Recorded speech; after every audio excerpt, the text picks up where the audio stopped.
më thonë që ma nuk kam jetë. S'du me vazhdu më jetën pa ta.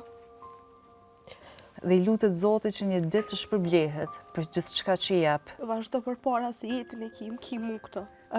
Beso mira që në ato momente ku me të këmë thonë, ku jene se ju fëkum lypë që 21 vjetë. Ti e që du fort, edhe gjithë kemë më pas kra. Pavarësisht shumë sfidave që kemi kalu. Po ndalemi fillimisht te leximi i Akashës, një libër shumë misterios i cili i përmban të gjitha informacionet për shpirtin e njeriut. Lidhe me mamin, babën tënë që të kanë kriju në këtë jetë. Një mundësi ndryshe që të veshen. Kushton bollekun, financat, suksesin e jetë, është teta, dhe është teta e shtrirë.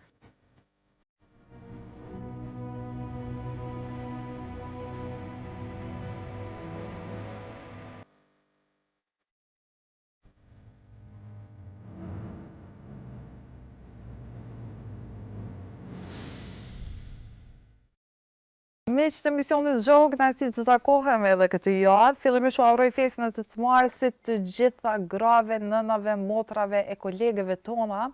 E ne do të punojmë fort që çdo ditë të jetë jona, jo vetëm festa e 8 marsit. Pjesën e parë të emisionit do e nisim me një histori shumë emocionuese. Historinë e një vajze që nuk pati një fëmijëri as pak të lehtë. Ajo martua në moshë të re, u bën nënë 2 fëmijëve dhe u divorcua. Përveç sfidave të jetës, ajo po përballet edhe me një tjetër betejë, me sëmundjen e nënës së saj, e cila vuan nga kanceri. Atëherë Semra, faleminderit shumë që pranove ftesën që je pjesë e emisionit Zgjohu dhe që ke vendosur që në emisionin tonë ta shpalosësh në detaj gjithë historinë tënde. Faleminderit dhe juve për ftesën. Semra, po e nisim që nga fëmijëria jote. Një fëmijëri as pak e lehtë. Na trego pak për atë periudhë. Sa herë që filloj e ceke këtë pjesë paka shumë emocionona, po filloj, one si fëmijë do me thonë, nuk kam që ceke dhe të nuk më kalu një fëmijëri si këtë fëmijë tjerë, që kam pas gëzim, kam pas komplet familjen afër, kam pas atë harmoninë e shtëpisë që gjithçka u kanë më së perfekte. Mami jam, kur ka njoftu babin tem, si që fillon bashkëjetesë, kam mendu që te në vdekjen bashk. Për fat keq ajo nuk vazhdoi. U shkëput nga fillimi shtatzanisë. Mami u shpërngul në qytetin e Gjilanit, ku aty unë linda më herët, në muajin e 7.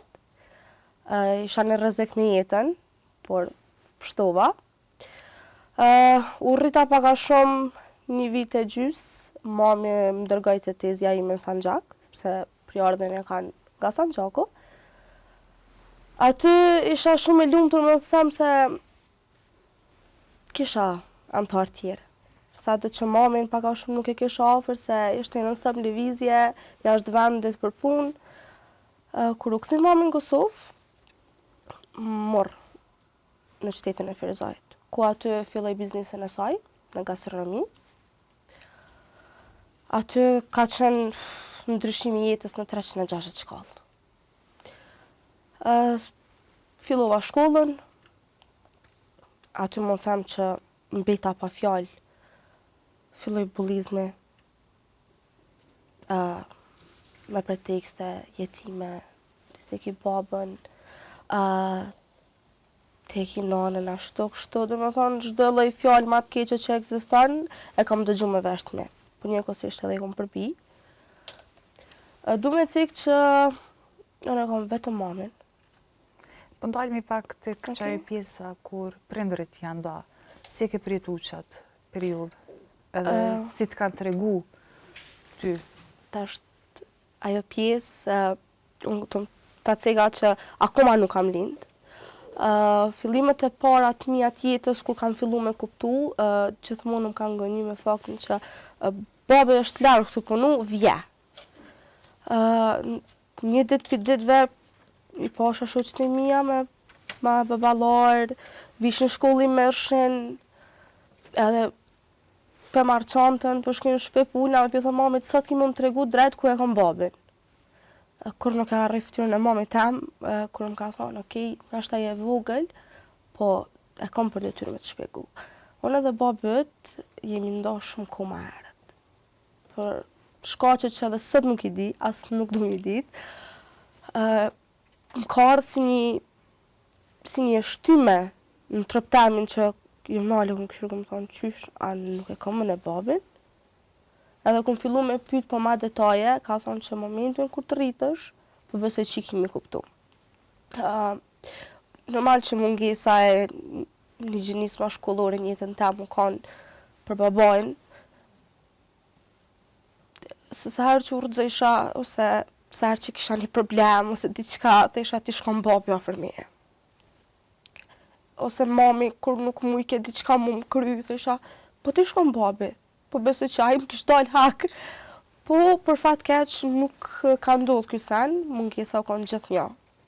Në çdo aspekt, në çdo ditë, në çdo event. Po them që ndoshta u kanë më mirë që me jetu veçën edhe mami. Pastaj, si i përballova ato bullizimet që ndodhin në shkollë? Shumë herë... Çfarë mendojnë në ato momente, Semra? Në ato momente mund them që nga ajo pjesë ka fillu depresioni si fëmijë. Mami punoj ke 2 ndrrime për me mbujt mu ushqy, me mbjetuna. Nuk ka pas aq shko mu mirë me mu. Edhe nuk më isha mja shprej saj se dhe isha gjuna, bide është të punu mbregoset edhe për mu. Kom hinda shtë në dhomë, kom qaj ditë e natë, kom thonë për një me e kanë, jem jetime. Për një me e kanë që shtu janë të thonë, nuk shkenë shkollë ma, ka ndu shumë herë kom refuzu dhe shkollimin, kom dëru shkollën, njëjtë. Do me thonë, nuk jem ratu kur me një rrath me një shoqni. Jo vesh arsye bullizimet, po ndoshta edhe kom mendu që jam e tepërt, se unë jam shumë dashni. Jam shumë person që të marrë ofër vetës. Edhe them që ndoshta që ke mira em i ka largu njerëz me meje. Besëm që ndonjëherë them që shumë mirë që kom kalu këtë sfida njëtë, se sot jam kjo që jam. Pavarësisht fëminisë që nuk e kom pas të mirë, sot di fëmisë tem çfarë ngrohtësia jap, çfarë këshille jap. Domethënë, e kalumja ime më ka dhënë mësim për të ardhmen. Mirë, tash pak para se me kalu tek fëmijës, do e shqellojmë historinë në detaje për gjithë publikun dhe audiencën tonë. Po ndalemi pastaj Semra në moshën 16 vjeçare jo jeni bërë nën. Po fillimisht na tregos se si jeni njoftuar me bashkëshorten, pastaj deri tek vendimi për martesë, sepse në një moshë ashtu shumë e vështirë me marrë një vendim aq të madh. Gjithçka do të thonë fillojnë në qytetin e Gjilanit. Fillojmë kështu më së miri. Në atë kohë, ish partneri jam ka qenë stazher në infermieri.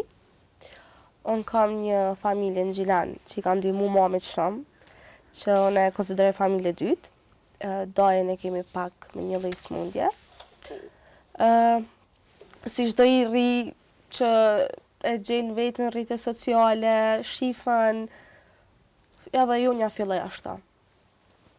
Po nuk e mora serioze të isha me vogël, apo kupton, leje, ndoshta është veç një simpati e vogël. Isha në atë fazën e depresionit, ku nuk e qenë shumë mirë? Po, ka qenë edhe ajo pjesa ku nuk jem kanë edhe shumë mirë, po një të në kohë nuk isha qef kërkon as një person rreth temin me shti. Okay. Se të isha, jo më bëllë keq, mos të bën ma shumë edhe qaj person.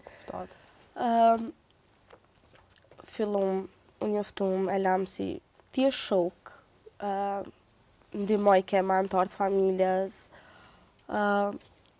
nuk e di pa prit mas ndodha i vendime që me fillu diçka si lidhja, sa do që kesh e vogël, mu ma merë këmendja që jam e gatshme, e pedu jam e gatshme.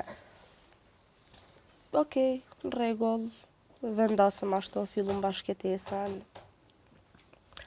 Të pjesa shtatzanis, si tregove fillimisht mamit për këtë vendim? Ajo pjesë, okej.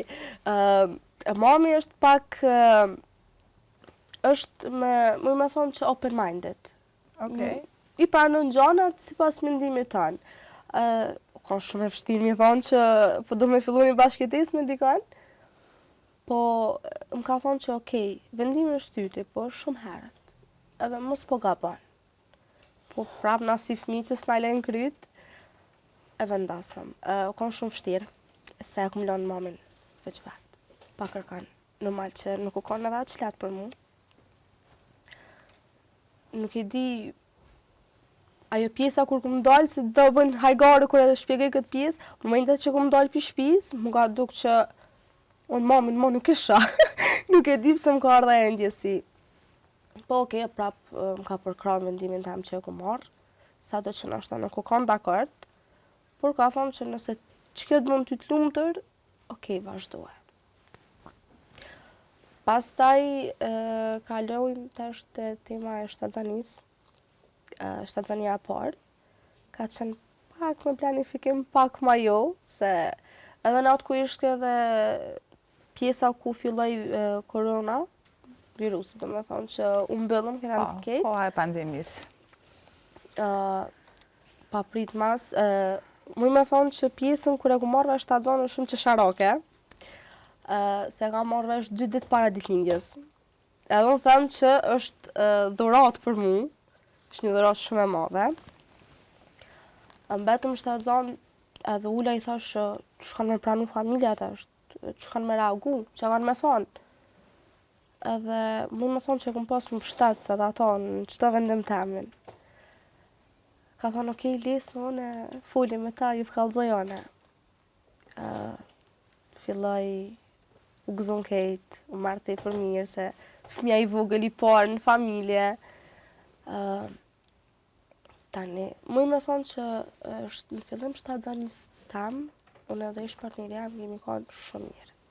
Mu me thonë që jemi kanë si dy bineq, nuk ka mujt kush me nda. Jemi kanë shumë të lidhën. Gjithçka shkoj filloj mirë, kalum te pjesa e gjinis, që morëm veç që e kemi bebin, blerjet e këto, po në fund shtatzanis, aty ndrrej ketë marrëdhënia jonë mes me dhe tina. Uftof raporti, nuk e kish me matë, as komunikim nuk ishme me bo si ma herët. Më me thonë që filloj më bë një lidhje toksike. Më toksike që e kisha imagjinu që, dhe më nalë dhe me ndoj që të isha, a është okej që kësan? Pri ku jemi kanë edhe ku jemi? Po, të fillon problemet. Më me thonë që fillon me hy edhe persona tretë në atë bashkëtes. Po prapë nuk u dorëzoj që atë isha është thjesht fazë. Te kalon e gjitha. Mbas këtënve, më me thonë që pak në kanë ndreq raportin lindja e djalit madh. Që ato e kam picked up, se na shqiptar pak djalin e madh e kena picked up, po e kam. Filloj lindi djali, fillon gjanat mirë sa keq. Po prap ishin ato hyrjet e tjera, ato problemet, ato dhumë psiqike. Muj me tha me plot gojën që ato e thjesht ka pas më shumë të dhumë psiqike. Që ajo shkakton më shumë se sa dhuma fizike. Se nuk jema vetvetja, ndryshan. Le që ndryshan, po bje dhe një lloj ankthi, një lloj stresi, një lloj e hub vetë besimin të vetja. E hub dashnin për me jetu. Që mu kësa nuk ka ndodhë. Unë jali isha dhe pak fajnë depresionin mbas shtatzanis, që ne nana që lexojmë shumë e dim që shohet baby blue, të isha okej, është thjesht depresioni shtatzanis më kalan. Po, ju vetëm që ishke ajo pjesë, po ma ndihmoj ke ma shumë edhe pjesa ku ai nuk ishke ma si partneri jam që e kom njoft. Pas asaj, neve na ndodh edhe një rast me djalin e madh, Matan, ku Matan në muajin e 12, nga neglizhenca e doktorëve, pi temperaturës të madhe që ka qëndruar 2 ditë, ka kalu në konfuzion, cilin na e njohmi ndryshe gërçe, ku ka qenë minuta jeta vdekje. Nuk e harroj kur momentin kur e kom pa që Mata është bë këtë në gjyrë kaltërt, që ka ndaj frimarja. Them që e lusë Zotin që asë një nanë mos me pa fëmijën e vetë, që kom pane. Falë Zotit, mjekët fillun, me një herë morën, ja pështu jetën, u rikëthy jetë. E po që është mirë, është kinë regull tashmo, ka kalu kjo. Por nuk e prita që nga pjasa e dite, sfidat për mu veç se kanë më rritë. Pasi që mendova që sfidat përfundun, ato fillun edhe ma shumë të marrë një jetë.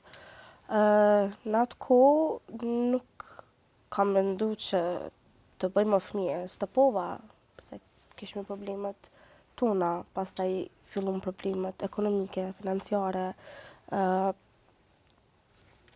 kishme problemet tjera në familje, dhe thësha bëllë e kemi një që nuk kemi të mujtë mja dalë, edhe vetë sa kalum një krizë të madhe, një përqarmit të shpirtit, veç edhe njëna dohet.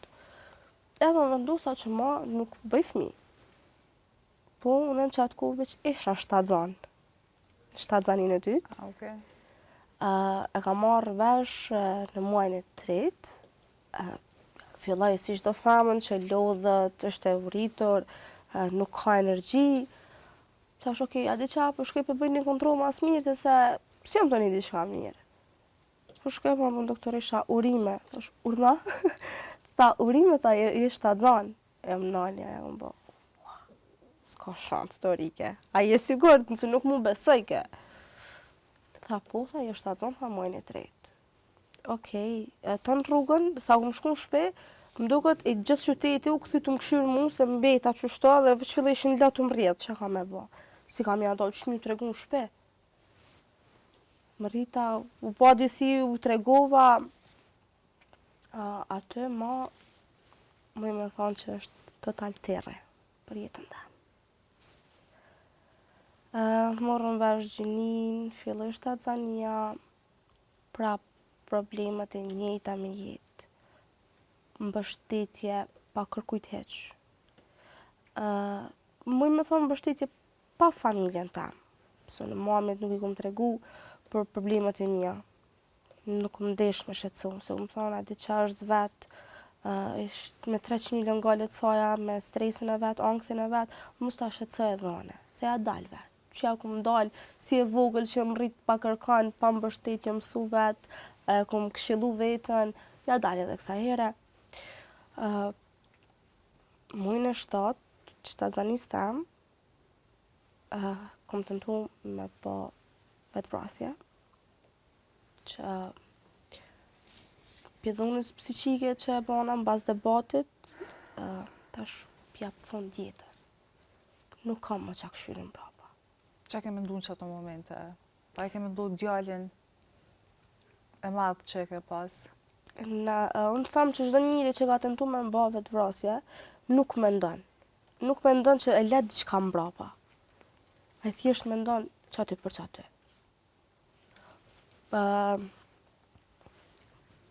Domethënë, vetvrasja ndodhi në bark, që thash ta mbys edhe vetën edhe bebin. Mos më shton as bebit paktën me jetu jetën që aty jetu i madhe. Po, Zoti kur do ta merr shpirtin, jo kur do nana. Ai na kondor. Besëm që në minutën që kom hinë në emergjencë, mjekët në çudit me mu qysh unë akoma e më gjallë. Qysh i tu ecë të në kam tua. Pra te ke bërë veprimin? E kam kry veprimin. Gjitha ka ndodhë në sy ishtë partnerit ta.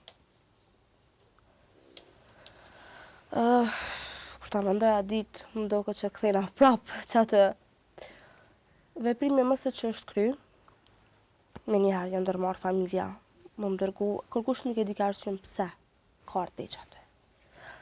Sepse kur t'kish punë me një manipulant, ata e bojnë që gjithë shka ti mu kanë problemi, jo ata. Sa do që ti e pa fajshme, në sy tjerve ka me të bo që ti e me faj. Edhe këtë sa në kom pasone. Edhe në bazë veprimit, më kanë gjyku, kanë thonë që ti e fajtore. Nuk e kanë ditë në gjarjen që ka ndodhë. Pas që shku në emergjencë, normal që shkojnë procedurat, policia, prap më është dhimt me tregu që dhunëm se qika e kum pas për ti. Kum thonë që unë jam në një depresion që në pje vogël. Edhe i kum tregu që qëto që kjo është jeta jam, këtu e në arsye pse e kum ba. Mja kem propozu më shku në psikiatri, që unë refuzova shkaku që kisha djalin e madh, edhe pse me të thënë drejtën, kisha mos e nevoj me shku më këshillu, me bisedu me dikon, nuk e kisha kërkan me fol. Okej, familja aty ndoshta më kanë respektu, më kanë përkrasi vajzën e tyre, po nuk më isha mu qelë në tema tjera me ta. As me mamin. Unë jam e vetme, nuk kam as vlla, as motër, pinanës. Në atë ku, unë nuk isha drejt as një shoshni me pas. Mu të them që unë jam kanë bashkëti si viteve të 90-ta. Që gruja është gru, pytet vetëm burri, edhe të prindët tu kur çkan, shoshni s'ki drejt me majt, ndoshta ke pas drejt me shku te prindët tu vetëm një ditë, edhe ato ke pas me mbajt vetëm telefon, 24 orë. Qa bën tek bën, thjesht ki mu kanë kamera me ta.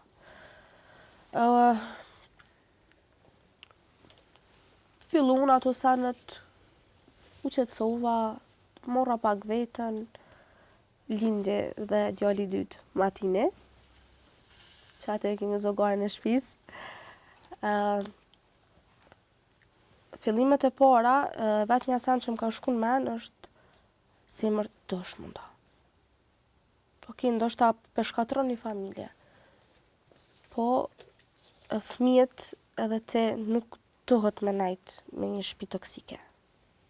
Unë shpesh herë tham që, okej, mu paragjyku për njerëzve, mu paragjyku edhe në rrjetet sociale, edhe në shoqni, po ndarja ndonjëherë është zgjidhja më e mirë. Fëmijët një ditë rriten, kanë jetën e tyre, martohen, fillojnë të ardhmen, po ti si person ku bën vetë. Po dhe fëmijët e kanë këtë moshën që kanë shumë nevojë për prezencën e nanës në jetën e tyre. Si ka qenë kjo situatë? Era, du mu lidhë në pjesën kur arsyeja pse fëmijët jetojnë me babën e vet, që shka ka fillu Pra fëmijët aktualisht janë akoma me babën e vet. Po, kujdestarin i ka baba vet. Arsyeja pse fëmijët jetojnë me babën e vet, mu i them që në kohën që u ndava në fillimet, ka marrë një lajm shokus në jetën tem, që ku më thonë ma mirë të më kishë ndodhë mu se mami tem. Mora vesh mamin e kam me kancer në qi. Besom që thëmë, jem nari dhe ku më thonë, o zëte, që kjo mu dasht? Qka nëse mesun e pata? Unë jam kërkushiqe, jam një cerro. Një të nku e kisha edhe gjyqin, isha non-stop në telefonata me policin shkaki urdhër mbrojtjes, kneshke mami që unë brengënsha, që mja dal, fëmit kam i marrë mas vetit, am i marrë në spital, njanin këni, me që mami më shëru, qysh mja dal. Dhe njëri ku nuk është në gjendje psiqike në rregull, vret edhe nga pamja fizike. Nga sjellja e tij. Hina në gjyq, e fillum krejt ato përfundum, kur erdhë puna të kujdestaria e fëmijëve, gjyqi tha që ti nuk je gatshme me shiku fëmijët. Po njëkohësisht, mu i them që ndoshta u kanë edhe vendimi më i mirë për fëmijët e me.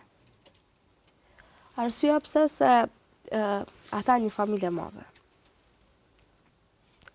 Nëse mund ka mungu ngrohtësia familjes, pak të fëmijëve të me mos ju mungoj.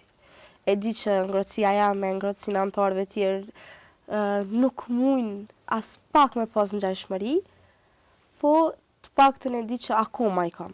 Akoma jam jetën e tyre. Edhe asnjëherë njëjtë nuk do i zhduk na jetës tyre. Sa e vështirë ka qenë ai momenti Semra kur je përshëndetur me fëmijë? Momentin që i kom bërzu fëmijët, nuk di, kom thonë që, ore ma, që aty nuk kam jetë. Këta dy i kom pas dhurat për Zotit, i kom pas i vetë një sen që më ka lumëturu mu njetë. Këta në kanë ata që mu më kam bot lumëtër, jem që me motiv, me energji, nështë jem kanë shumë keq, po momentin që i kom pas afër jem një shumë mirë. Kom thonë që në ma nuk kam jetë, s'du me vazhdu më jetën pa ta. Po, kom thonë që okej, e kam një person që më ka bashkë i smut, do në njëherë më luftu me shnosh mamin. Pastaj ka me luftu dhe fëmijët më ka një temë. Ato fillimet kur nuk ishe shanë shpe, nuk ishe shaj lodrat, nuk i njësha bërtimat të fëmijëve, besëm që mu ka duk që jam 4 mure. Nuk jam shpetem, po jam 4 mure të mija. A të kërkojnë? Po, sidomos me atini i vogli, në stop kur bisedon në telefon me mamin tem, unë më shef në kina që aty mi dalë, ku mami? Mami, ku? Them që ma ta ma është mësu me pa prezencën tem, po kjo tjetri, edhe pse nuk më ka ra me rritës, unë me atini tja ku më hapat e parë. Fjallët e para. Gjestet e para që shdo në namin që spret një apo fëmisë të vetë. Edhe që ditë nga thëmë se qysh ka mundësi, ma shumë më kërku i vogri që nuk jem kam prezencë tina si i madhe. Po, kjo është e qëllërit nanë. Dash një nanës pavarësisht me kilometra largë më kanë një tjetër. Sepse, po i diskutojmë gjitha këto sepse krejt këto, për shikuesit do të me di që ka ndodhur brenda një periudhe shumë shkurtë dhe ti je shumë e re në moshë. Ti ende nuk i ke mbush 22 vjet, edhe historia është shumë e trisht, le të them. Po dhe ti ke bënë edhe jetu e bë, ende edhe një sakrifisë për nanën tënde. Po pastaj ngjarja me nanën si ka rrjedh. Pastaj shkove ti në shtëpi, pasi përshëndetje me fëmijët dhe nuk kom mendu që për një periudhë qatë shkurt mund më rikëthy kjo smundje prapë. Po kësaj herë u rikëthy më fuqishëm, më me agresivitet, filloj me lodhë, filloj mu rritë më e madhe. Aty nuk ti... Gjatë kësaj periudhe Semra, ka qenë ndonjë person i cili ka qenë për ty atë edhe të ka ndihmu, sepse shumë e re edhe gjitha këto sfida me qenë vetëm është goxha e vështirë. Ka persona, po tham jashtë familjes. Se ka ndodhur raste, kam telefonu personën e familjes, nuk ma ka hap ato momente. Përderisa mami u kanë sallë, në stop kam qenë në vizje se nuk kam mujt me najt me një vend me prit, kur dalin mjek, mu ma dhanë lajmin që është gjalla po ka. Unë që ta cika kam një rreth shumë ngusht, ekstreme kam shumë ngusht. Në atë koj kisha vetëm 2 shoqet mija që jemi rrit bashk. Ato kanë lanë gjithë shka dhe kanë ardhë. Hera dytë prap filloj mbaroj me sukses. Mami filloj mor veten, falë Zotit. Qanat fillun mu rregullu, pak ishmi ma qetë kana, e fëmijëve, ushqimshmi ma shpesh, vishin ma shumë të na që ndrejshin, mami mor veten më mirë, u rikthym punë, edhe pse dhe ishta me cik që vërtet janë femra shumë të forta. Sepse edhe pse mami ka qenë e smut, ka qenë ndoshta me plag, prap ka shku edhe ka thonë, jo në lokal temë du me najt. Jo, nuk muj me najt në shpe. Dhe me thonë, nuk dhe ke me pranu faktin që unë jam me smut, unë ka me najt rat, jo s'ka shanse, unë ka me shku me punu. Aty e kom kuptu që për një mena femrat jemi shumë të forta. Edhe gjithë e mbështet me njëra tjetrën. Pas asaj, unë njoftova dhe një person tjetër një temë, që ata mëse njohin këtë është. Ajo më ka zanë në cumë motrën e madhe. Më ka dhoni dashni të paqët. Kush është ai person, Semra? Ai person është Nura. Kur të flasë për atë person, e them me gjithë shpirtin që e falimderoj që ka një temë. sepse ajo është personi i cili më ka ndihmu, mi hap syt, më ka këshillu, më ka nejt afër. Nuk e kemi thjesht raportin shoqe të ngushta. Jo. Ne kemi raport ma shumë se sa motër të madhe. Bile tha me plot gojën që edhe të ma kish bë mami një motër të madhe, nuk e kisha dëshë du nurën, se unë e la kokën për nurën, edhe gjithë kam e lanë. Sa që unë e kam vend tatu nurën, Apo? e kam në A, dorë, çfarë shoqem? Nështë e shohin shoqet e mia. se besoj që e bajnë.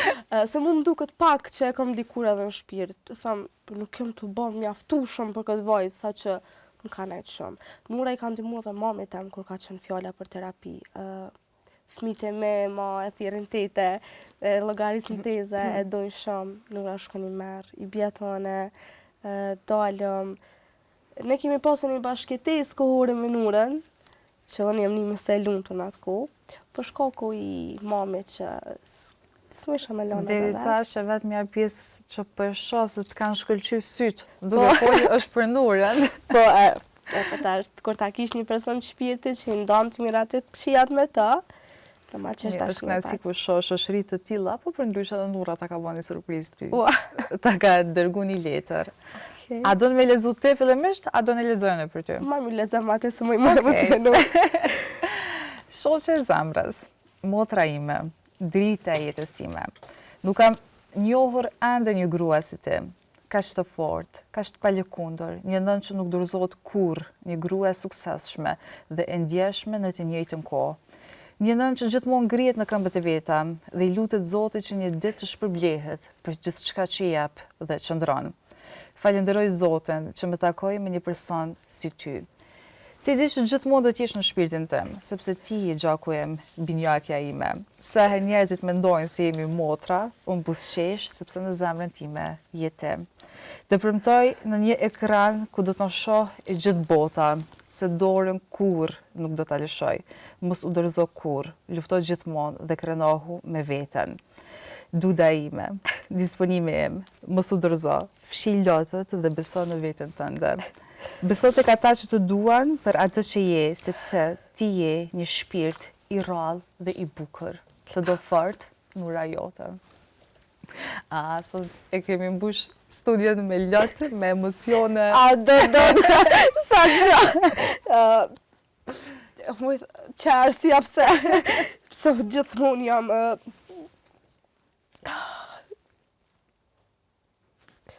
është i vetmi person që më ka bo mundi që ma ka rikthu gjymturinë.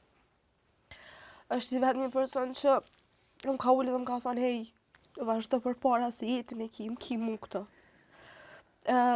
Se cila shoqe kemi ato ngritjet e vogla, po ne kemi ma shumë për jetën private. Edhe është e vërtet që paka shumë kemi ngjashmëri.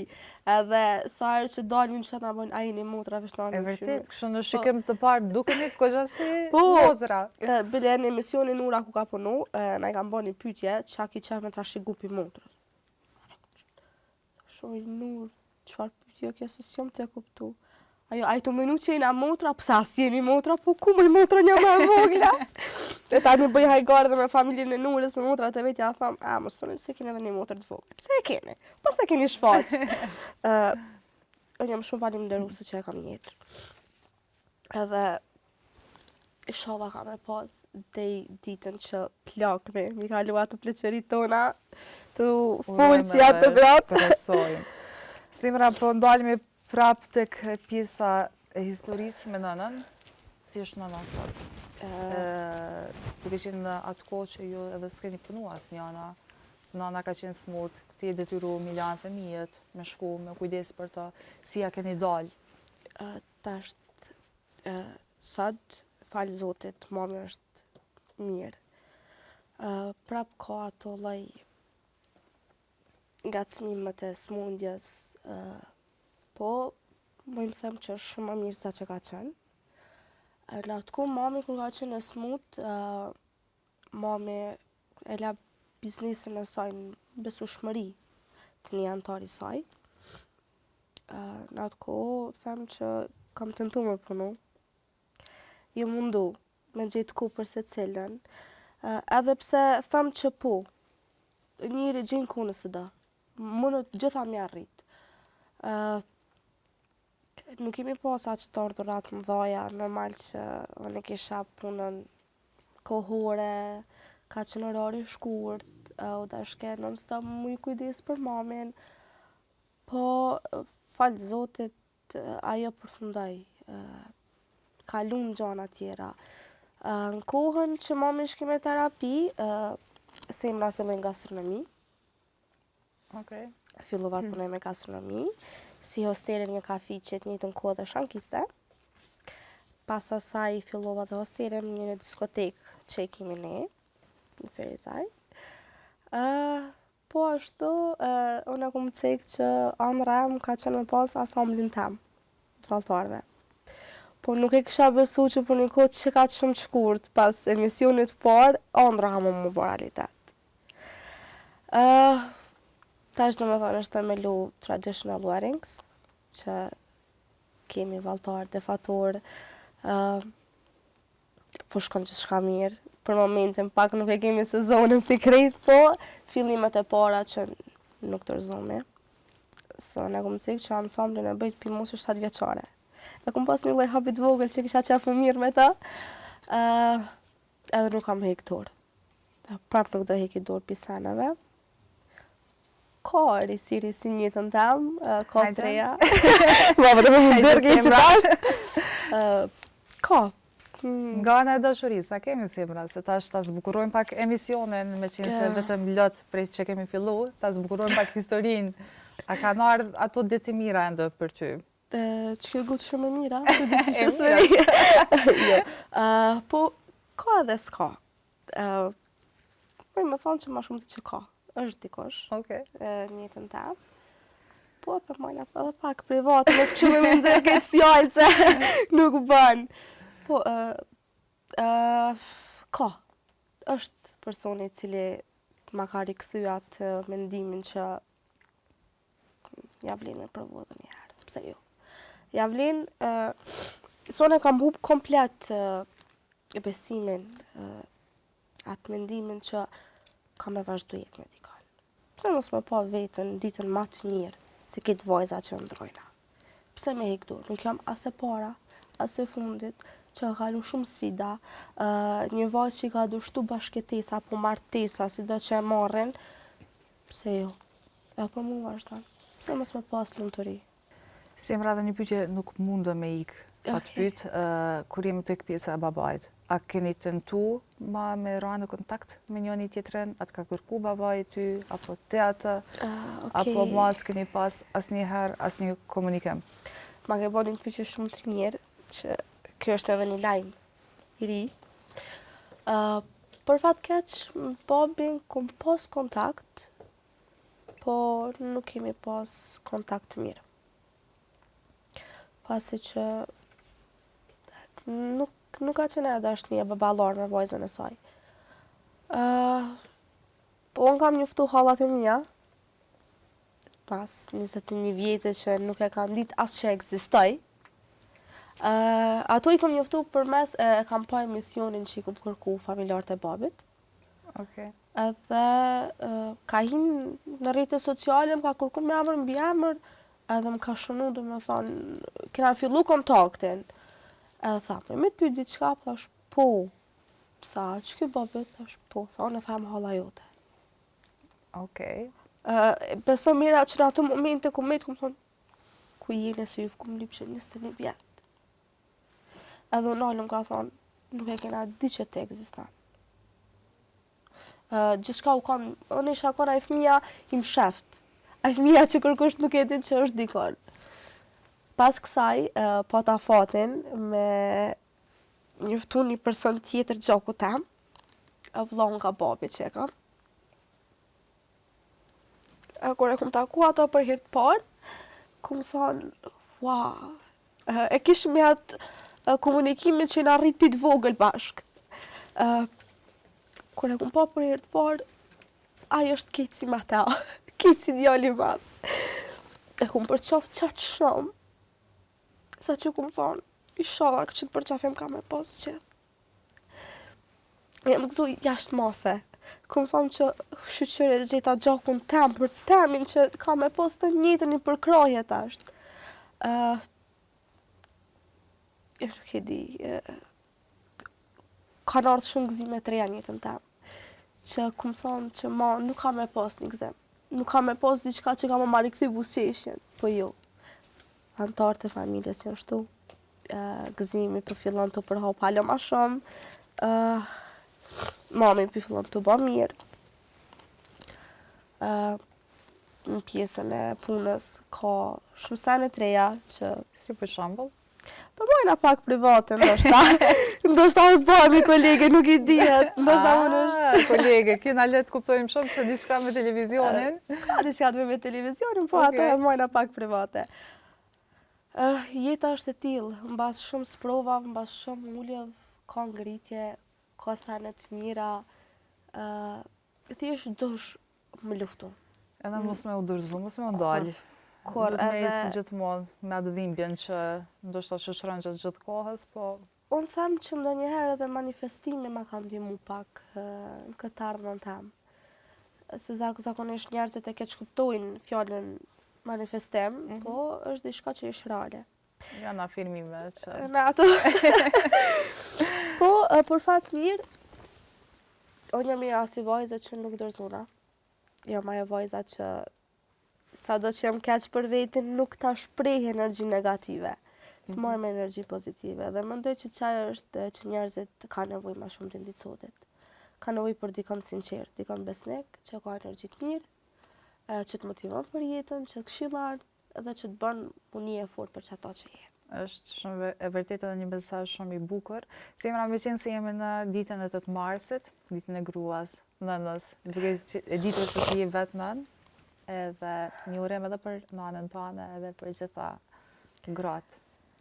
Urimi jam i vetëm që shkon është për këtë nanat, për njëkohësisht edhe vajzat, gratë. Urimi një 8 mars, një vit sa më i bukur, me plot energji, me mbështetje shumë të madhe dhe lumturi. Ndërsa për mamin tem, e kam një përshëndetje pak në vetë veçanë, si kësha dosh me thonë. Mam, e di që i të më pa. Edhe e di që po kishtë të momente. Urimet 8 mars e shendja ime, dashuria ime, pika ime dëpt. Edhe këtu ku jam sot, jam e për krajën tane. Ti e që du fort, edhe gjithë kemi më posë krah. Pavarësisht shumë sfidave që kemi kalu, mos mendo që e vetë. Më kimu, të dua shumë. Sa e mirë edhe nuk ishë mujtë me mbyll emisionin, ma mirë se sa me një mesazh të tillë. Semra, shumë faleminderit për gjitha këto emocione kaq të forta që i ke përçuar në studion tonë, për gjitha këto mesazhe motivuese dhe që ke zgjedh në emisionin tonë me nda edhe detaje shumë tjerë të reja rreth historisë tënde. Shumë faleminderit, unë jam shumë injose dhe uroj shpresoj që për ty kanë me ardhur vetëm gëzime e të mira në jetë. Faleminderit shumë edhe nga ana ju. Shpresoj që gjithëve, jo vetëm mu. Shumë Se ka shumë njerëz që po kalojnë shumë sprova në jetë, kështu që ju kisha thonë që jeta jam ka qenë si ka qenë më ushtrej, edhe ju më në mja dalë që thej. Shumë faleminderit shumë. Atëherë të nderuar shikues, arritëm tek rubrika Hapat e suksesit, ku edhe këtë javë do sjellim një histori mjaft frymëzuese të një ëndre e cila u bë realitet. Zonja Fatime ka kaluar vite të tëra si rrobaçepse për të tjerët dhe gjithmonë ka ndërruar të ketë një biznes të saj. Vajza e saj Fjolla e bëri këtë ëndër të realizohet, sot ato punojnë së bashku duke ndërtuar suksesin e tyre. Në vazhdim ju ftoj të ndiqni rubrikën e përgatitur nga gazetarja jon Agnesa Smajlje.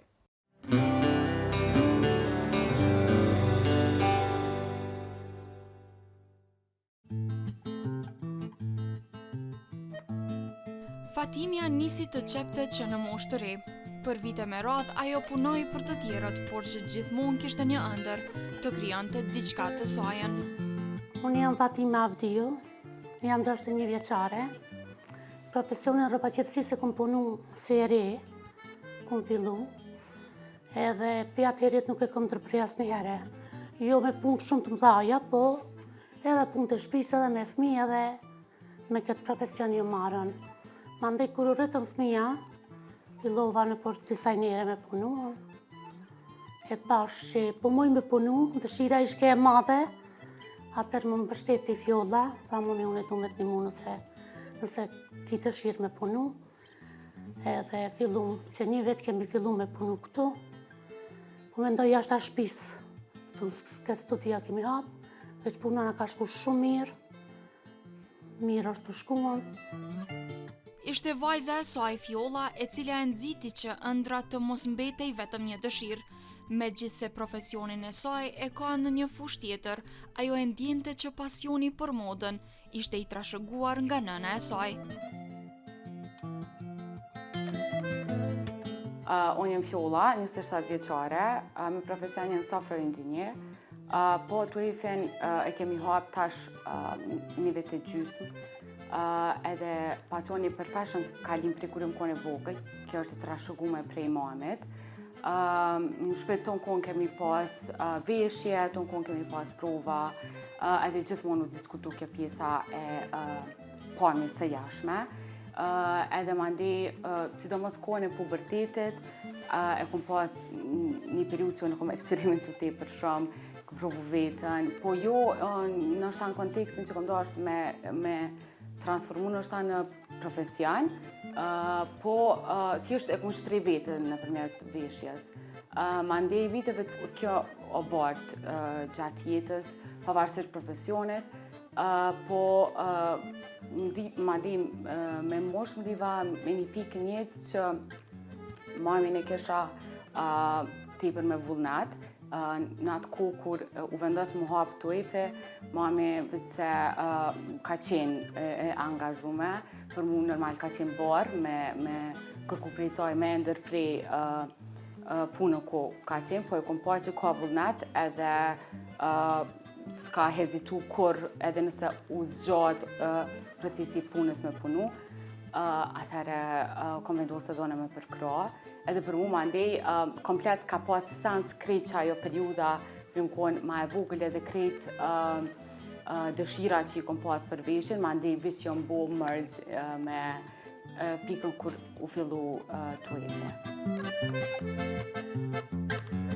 Shme thonë në isha të punu në shpe, e pa të më hapë në këtë edhe në shpe, për shpisë vishin klientët. E kjo e pasë, unë e po kom qef me punu shumë. Tha mami nëse donë me punu për hapëm. A për hapëm, po. Ati pa e diskutuas me kërkon, veç në atia ishëm. Thash po dhe fillum që ashtu ne. Veç po thonë nuk jam pishmon, veç jam pishmon që më herët i shkonën. Për shkak moshës, se jo për tjetër. Vajza mu ka bo që me thonë krajt jaftë. Kjo e ka pasën në ndër ato veshjet ato edhe shumë mirë për shkonë. Puna bashkë si nën e bi nuk ishte vetëm një sfidë, por një përmbushje shpirtërore.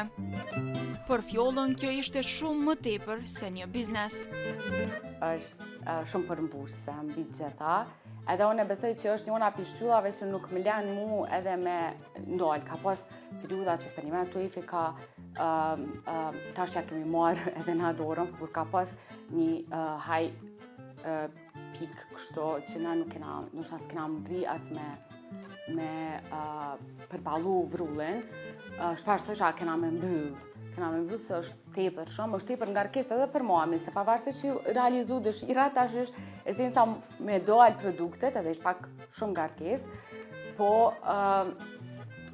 që ajo pjesa shpirtërore që mu më përmbush edhe shumë mamin çdo herë që përmbushet, edhe si cila prej porosjave që dalë mami është shumë e kënaqur, për mu është tepër e mirë, edhe është përmbushse normal, edhe në kontekstin që mami kur ka qenë në moshën kur ka mujt me e bo, e ka sakrifiku pjesën profesionale që nuk e di tash na si nona të reja qoftë që jenë të bose. Jo nona, a mbrin me konë qaq humane, që me sakrifiku komplet pjesën e karierës, po mami e ka bo mandej, unë e kom pas prej e vogël, e kom pas si barë që mami ka me hapë. Nuk e kom e ndu, nësha që unë e kom e ndimu, po kom thonë ka me hapë, se ka pas eksperiencë shumë edhe ka shumë talent edhe kom thonë ka me hapë. Mandi kur mrinë edhe vetë me qenë pjesë e suksesit edhe pjesë e ndihmës me realizu, sidomos mamin këtë pikë, për mu mandi është shumë përmbushse edhe është e pamundurore mandina me ndiku diçka ditore me ndalu qëta. One e di që kjo ideja edhe koncepti që ka më shumë ma madhor edhe mu motivon tepër ma shumë se ku me ditë qka me ndodhë në përditshmëri, ose me klienta, ose gjithë shka tjetër është shumë ma e vogël kur e shoh që mami është e kënaqur edhe e ka përmbush një sand vetëm për mu, mandina është shumë e mirë, normal, emocionale edhe kështu shpirtërore është shumë përmbushsa. Tani që biznesi ka marrë formë, ëndrat e fjollës nuk ndalën këto. Ajo e sheh veten duke quar këtë pasion për te kufive. Do me thonë është ondër, kushdo edhe prej estradës në Kosovë, edhe prej estradës ndërkombëtare botërore, për neve kishme qenë privilegj, edhe do me thonë, one edhe mamin këtë pikë, realisht ndrojmë shumë, edhe nëse realizohen atëre jemi shumë falenderus për vlerësimin e njerëzve, për shkak se tregu është shumë i madh dhe nga njerë është e vështirë edhe depërtime. Po nëse jo detyrimisht fytyra publike ose të Hollywoodit ose fytyra publike vendore, kur marrim përgjegjësi edhe prej jashtë vendit, edhe që ajo është një milestone që thëmë e kemi mbëri, se kemi përgjegjësi edhe për Amerikë, edhe që ajo mandi thëmë, okej, se digitalizimi në ditë sotit, këtë sandet edhe për shkak të profesionit, e kupton që shumë, ku me ditë ku me konë, gjithë shka shumë ofër, edhe gjithë shka shumë e letë, edhe njerëzit ti mundesh me mbërritje njerëzit, edhe ata me vlerësu, për këtë sen e di që ka kuptim edhe qaj pjesa e ndrimit, më bën sens. Fatimia dhe Fjolla kanë një mesazh për të gjitha ato gra që kanë një pasion dhe hezitojnë të ndjekin. Unë i kisha thonë një mesazh grave, veç nëse e don, kur mos të friko, as pëse është vonë, as filloje se çdo punë që fillohet me dëshirë, bëhet me dëshirë, ajo ka me pas sukses. Nëse ka diçka që të pëlqen edhe të përmbush, mu ma përmbush të efi ditën. Dhe me thonë, one edhe nëse një ditë nuk mbri me ardhë në studio, one ka mu marrë gjithçysh, ose me një dizajn, ose ka mu marrë me klienta, është e pamundër mu shkëput. Mu ma ka përmbush komplet jetën, me thonë, për shkak se pjesa profesionale shpesh më vazhdojke edhe mbrëmjeve të vonë, pjesa punës edhe më ngarkojsha shumë. E kjo pjesa ma ndej kreative më përmbush tepër shumë, po për krejt vajza që e ka një pikë dëshire dikond, që e din për branda, nësha se kanë thonë kërkujt, po për branda e kanë që unë i kësha mujt me bujt qëto, për një me, na kemi pak frikën e paragjykimeve edhe sa po rrezikojmë, sa nuk po rrezikojmë, po veç try it out, veç provoja. Edhe nëse nuk funksionan, e din që e ke provu, e ke mbyll qatë kapitull, nësha një kohë tjetër ka me të ardhë një moment i dytë, mu këthyn që ato, po mos e le veten që mbas 10 vjete me thonë qysh se bona qëta. Unë e veç qëta s'kom qip kur me pas pishmone njëtë, që me thonë qëta se provova, se nështë ta e kësha bo mirë, du për një me pa nëse e kësha bo mirë ose jo. Kështu që mos leni pa provu, po as mos e sforconi vetën gjithë qysh me bo diçka, se jo krejt njerëzit kanë dëshirë ose aftësi me bo diçka, se cili e gjenë vetën në spektrën e vetë.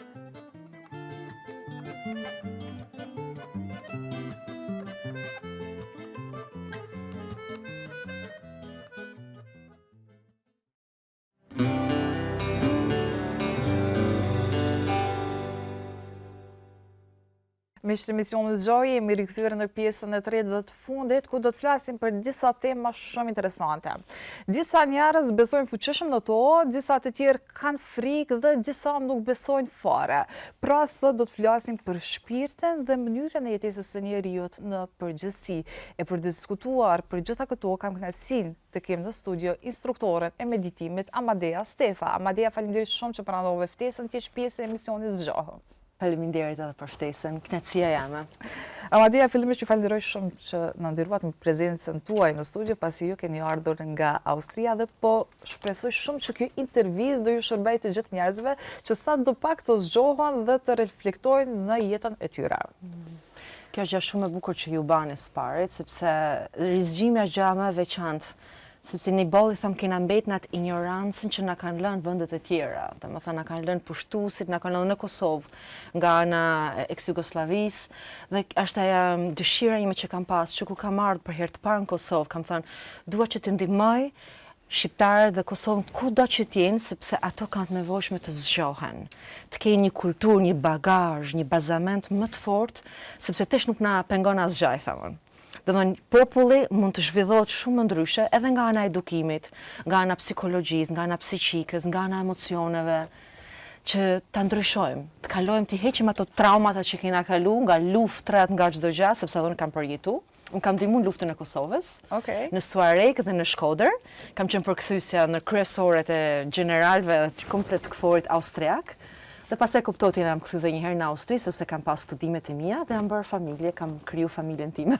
Po dhe tani po e shoh se jeni duke dhënë një kontribut të jashtëzakonshëm përmes meditimit dhe po e shoh se njerëzit janë shumë të interesuar të ndëgjojnë ato këshillat e tua dhe teknikat të cilat ua propozon. Po para se me kalu tek këto, po ndalemi fillimisht te leximi i Akashës, një libër shumë misterioz i cili i përmban të gjitha informacionet për shpirtin e njeriut. Drejtë me të thënë, në Kosovë nuk ka shumë informacionet dhe djeni rreth këtij libri. Kështu që na trego fillimisht se çfarë është ky libër dhe çfarë përmban më saktësisht. Atëherë, Akasha është vendi, i them unë, kur çdo gjë përmblidhet nga ana kozmike universale. Çdo informacion që ne flasim, që ne mendojmë, që ne veprojmë, që bëjmë, është e shkruar në një libër që secili person ka librin e vet me emër dhe mbiemër të lindjes. Interesant. Jo që kena marrë martesë, por kur kemi lindë, domethënë me atë emër mbiemër, aty ekziston secili, domethënë në atë libër dhe ai libër të tregon të vërtetën. Domethënë them nuk ka mundësi të gënjej libri i Akashës. Për atij libri ke mundësi të shikosh kur një person ka bërë mirë ose nuk ka bërë mirë. Pra aty gjithë në dhëmbrat tonë, të gjithë emrat.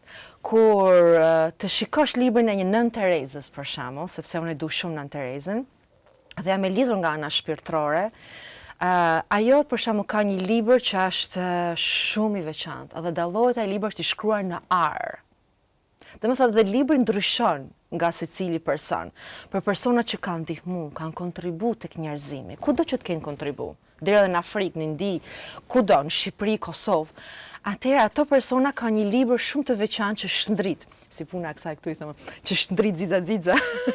Dhe aty dallohet domethënë që ai person ka bërë mirë. Ka edhe libra që janë i fije shumë të zymt, i them unë, dallohen që domethënë kanë shkrime jo të bukura. Për shembull, personat i them që kanë ashtu janë i fije kurnaca, domethënë që janë të nuk japin, nuk dhurojnë, e majnë vesh për veti, dojnë vetëm u pasunu, ose personat që janë të egër, janë të këqi, bërtasin, grinden, edhe i shikon aty në libër, dallon domethënë që energjia e egërsisë është ekstreme dhe shikohet, domethënë është gjëra në temat kryesore që mban një person në librin e jetës. Mos të harrojmë se ka shumë Akasha. Mund të dëgjoni ndoshta në përbot që thonë lexojnë Akashën. Ka dy lloje Akashash. E para është Akasha e brendshme. Aty është ai intuita e brendshme që ti mundesh me lexu vetveten tënde. Çfarë ke pas në kaluarën. Dikush arrin nëpërmjet hipnozës, për shembull nga ana psikologjike, kush është psikolog ka të drejtë fusin nëse ka kryer atë si mësim, sepse edhe të futesh në hipnozë nuk është gjë e kollajt. Atëherë futet domethënë në atë botën e të kaluarës. Komplet. Është ajo tipi déjà vu që i thojmë ne. Domethënë që kur e ndjen veten sikur ke qenë një vend, ke qenë këtu, ke bërë atje. Këto déjà vu janë thjesht e kaluara jote. Jo vetëm në këtë jetë, por kush beson edhe jetët e dikurshme. Pra ju e lexoni edhe këtë pjesë, edhe të kaluarën. Po. Mirë, po çfarë mund të praktikojmë diçka për shikuesit tanë që ta ketë më të qartë? Si lexon ti këtë, Amadea? Atëherë, mu më është dhënë domethënë dhëntia pak a shumë viite, por në 2013 unë kam pas të drejtën, i them të access, është ai Chelsea që mu më lejohet jo vetëm të shikoj akashën e brendshme timen, por të shikoj librat e të gjithë njerëzimit. Nuk ka rëndësi se kush është ai person. Do është jetë presidenti, do është jetë një, i them unë, pastrus, ose aty lyps rrugës, për mu janë të gjithë njësoj, sepse jemi të gjithë krijesat e Zotit, jemi fëmijët e tij, i them unë. Në momentin që ti futesh te kjo akasha, është si një amfiteatër. Po të imagjinoni amfiteatrin që është kështu komplet me qark, harqe, është mbush me qindra, mija libra, dhe ajo amfiteatër nuk mbaron. Nuk ka fund, po ta shikosh me sy thu, wow! Dhe çdo libër ka atë bukurinë vet dhe emrin tanë. Kur ti thu emrin, ai libër vup të del jashtë, janë punëtorët e akashës që janë tip, nëse i dini angelët, angelët. Okay. Ato janë punëtorë të dalin, marrin librin dhe të vinë dhe ma prezantojnë përpara, si më qenë një kinema. Dhe shikoj komplet. Dhe aty të shikon pastaj jetën e një personi, të kaluarën, të ardhmen, çdo gjë, të tanishmen, dhe të tregojnë temat jo ashtu siç dom ne, se ka një thonë, unë du me ditë këtë, i them jo. Akasha nuk është për të fry egun e një personit. Për të thënë, okay, për të bak, kështu, jo. Është për ato tema që ne kemi nevojë të marrim të mirën se çka kemi qenë diku në të kaluarën, ose të falim. Të falim temat, bllokadat tona, sfidat tona. Pse na vinë këto sfida? Me çfarë jete, me çfarë momenti në të kaluarën vinë këto tema? Edhe ato kanë gjithmonë rrënjt. Dhe ne kur futemi në rrënjë dhe i pastrojmë, ato sfida nuk vinë më. Se përndryshe vinë prap. Kjo është shumë interesante, Amadea. Dhe po ndalemi pak te kjo pjesa e leximit. E bën kudo që je, qoftë a duhet me qenë një vend i posaçëm për ta lexuar këtë për jetën e njeriut? Në qo se personi është shumë i Zoti, ka dhe një fuqi, ban kuda, kuptohet që duhet t'jesh shumë i fortë, domethënë që t'lidhesh shumë direkt, bam, i them unë shpejt. Për dikën persona që janë, ndoshta i duhet meditimi, të futen shumë thellë që të arrin të shikojnë akashën e brendshme. Sepse akashën e jashtme janë, i them unë, mize bardhë, i thojmë në Shkodër atë shprehjen, janë me gishta numër që kanë të drejtën token mam të shikojnë akashën e të gjithë njerëzve.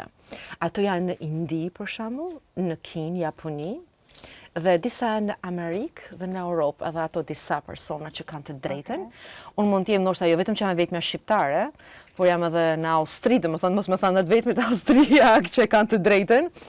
Dhe ndihmoj kuptohet në gjithë botën njerëzit. Kudo që jam e thirrur, ndash në Azi, ndash në Amerikë, ndash në Europë, sepse unë thirrem si trajnere e zhvillimit personal, kuptohet.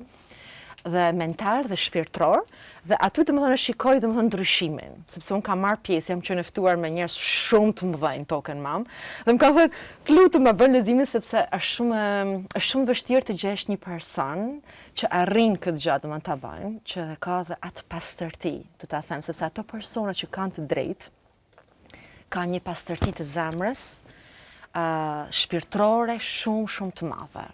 Nuk është gjë e lehtë, nuk është gjë e kollajt. Po, a mund ta praktikojmë tani këtu në studion tonë? A mund ta bësh leximin këtu? Pa. Kjo është kurioziteti më i madh për publikun, edhe për këtë arsye dua t'u sjell diçka dhe më ndryshe. Si mund ta lexojmë tani? Për shembull të kaluarën edhe të ardhmen. Për shembull, lidhe me personin dhe tham, okay, atëherë kërkoj akashës, të lutem të më tregojnë, për shembull, një si tip kështu, të kam pak a shumë si një pikturë, si një video, nganjëherë shikoj me sy hap komplet që shfaqet, duket si një hologram, nëse keni pa ato filmat janë disa filmat Lord of the Rings, nuk e di se si thohet në shqip, unazat e Lordit. Okej, e mbretet? E mbretit, që është një film shumë i bukur, ose Harry Potter. Janë domethënë shumë pak a shumë këto filma që shumë kujtojnë se janë filma, marrina, pralla. Por, po të shikojmë tamam, nuk janë gjitha pralla. Kanë dhe gjërat e vërteta brenda këtyre prallave, kuptohet. Ndoshta jo çdo gjë është 100%, por ka dhe shumë paralele. Dhe këto holograme mu shfaqen, domethënë do ne shikoj komplet, nganjëherë me sy hap, nganjëherë me sy mbyll. Si tjetë, më mirë është me sy mbyll, sepse nuk fokusohem, jam e fokusuar vetëm në atë moment, Okej. për momentin. Për shembull, nëse dëshiroj të bëj ty një lexim, Okej, e bëjmë. atë do të fokusohem për ty. Atë edhe ti do të mbyllësh sy që ta ndjesh, domethënë, sepse akasha është një hapje dimensionit komplet tjetër, që duhet shumë respekt. Ti mbyll sy tani? Ti mbylli syt, edhe unë mbylli syt me ty, në formë meditimi, komplet je ndërgjegjshme në mënyrë absolute, nuk është hipnoz, nuk është trans, ose çfarë do të thotë si mendojnë të tjerët, është komplet natyrale. Dhe unë lidhe me librin tënd, lidhe me mamin, babën tënd që të kanë kriju në këtë jetë, sepse është ajo mirënjohja e prindërve, sepse shikoj mamin që të don shumë, për shembull, është tregohet vjen energjia komplet e mamit tënd në këtë moment dhe thot e dua shumë, domethënë ka një lidhje me ty shumë të fortë. Ndoshta ndryshe nga babi. Shikoj familjarët e tuaj në këtë moment që janë edhe ato prezent. Dhe çdo gjë është në këtë si një film, si një kino, një kinema gjigante, domethënë, televizori. Dhe libri jot më është duke u hapur në këtë moment dhe po i kërkoj domethënë që të hapet në ato faqe, sepse ti mund të kesh qindra jetet, nuk është vetëm kjo jetë. Dhe kjo është diçka shumë e bukur, sepse ne kemi pas shumë përvoja, shumë gjëra të bukura, edhe pse je domethënë në këtë moment në këtë profesion është e lidhur, sepse ti në 3 jetë të ndryshme, sidomos në një jetë para luftës së parë botërore, ke qenë lidhur me muzikën, ke kënduar, ke qenë këngëtare në Francë. Dhe të shikoj që ke moderuar, domethënë, me mikrofon të shikoj, vajzat që këndoshin, bëshin balet, në Paris, në pjesën e veriut, pak a shumë të Parisit, se Parisi është gjigant, dhe të shikoj që ki pas shumë sukses, domethënë, edhe e ki dash, e ki bërë punën, domethënë me gjithë qef, deri gati në një moshë 50 vjeçare, dhe pastaj aty ke thënë stop pastaj. Dhe duhet ta shijoj, domethënë, jetën time ndryshe. Të shikoj që ki pas ato kapelet e bukura dhe flokët e ki pas të shkurta, të kundërta, me kachurrela, dhe komplet që të shkurta. Dhe ato kapelet me xixhe këtu si je lek I them unë me xixhe, me një shkop, edhe ti vetë ke kërcyer shumë bukur, por më shumë ka qenë pasioni jot muzika dhe ajo I them unë të moderosh, të fusësh domethënë të tjerët, të prezantosh të tjerë se si ato bëjnë baletin, se si ato domethënë bën edhe një çik kështu cirkus, e shikoj që bën akrobaci, domethënë tek ai pjesa e grupit që ti ke moderuar. Kjo është një jetë, mund të futemi tani edhe jetë tjetër, aty hapet dhe njëherë libri vazhdon, shfat rrut faqet dhe thonë atë stop. Ku e don domethënë vetë akasha dhe shpirti jot, jo unë. Më tregojnë tani një jetë në Londër, në Angli, kur ke qenë një tip baroneshe. Dhe ke pas kështu tyll, një kapele kështu me tyll të bardhë në kokë. Por kjo është në 1370, pak a shumë, në shekullin e 14, ku të shikoj që ke bërë pëlhur, ke bërë me ato si tip të zgjahu, nuk e di se si quhet, nga ana shqipe, dhe në ato pëlhura që ti ke bërë, keni bërë, domethënë, me disa gra, veshje shumë të bukura të veçanta në Angli. Shikoj me shumë ngjyra, me shumë kombinime, dhe I ki dhënë domethënë sidomos femrave një look, një mundësi ndryshe që të veshen me ato pëlhurat e lehta, të bukura, që thonë akoma interesant, në Londër mbajnë atë mënyrë të veshurit disa prej dyqaneve që akoma ekzistojnë në Londër, është shumë interesante. Domethënë puna që ti ke bërë atëherë, në bashkëpunim me 2 gra të tjera, ka mbetur domethënë si informacion akoma në Londër. Shumë bukur, edhe pse ti je këtu në Kosovë. Edhe nuk ja ke ndoshta idenë hiç. Dhe do të futem të jetë tjetër në jetën që më tregojnë egjiptiane. Je në Egjipt, në veritë e Egjiptit, në kryeqytetin e tanishëm më tregojnë. Dhe ke qenë shumë afër perandorëve. Shikoj duke sjell ushqime, duke e shijuar jetën. Do të thonë që ke qenë në atë grupin e afërt të faraonëve, perandorëve që kanë ekzistuar në atë jetë. Është pak a shumë 1300 para erës sonë, është një jetë më e lashtë, më e vjetër e jotja. Ke qenë vetë akrobate, të shikoj duke bërë kërcime, me të veshjet e bukura të Egjiptit, të bardhë, në arë, por ke pas edhe veshjet e tjera, të shikoj edhe si qënë këto konkubina, dhe më thonë që e keni ndihmuar, dhe më thonë, perandort, që ato, nga ana femërore, nga ana mashkullore, të jenë të kënaqur, të qeshin, të jenë më të lumtur, dhe prandaj ke pas në një instrument interesant që e shikoj, që është një instrument i shtrirë, dhe ka disa kështu tela i themun, dhe i bën kështu me durtit, dhe ke kënduar, dhe më thënë ka qenë një instrument për ty shumë i lidhur, si një tip harfe, por harf, dhe më thënë, jo kështu, si është harfa normale, moderne, por është një harf e vjetër, e shtrirë, komplet kështu.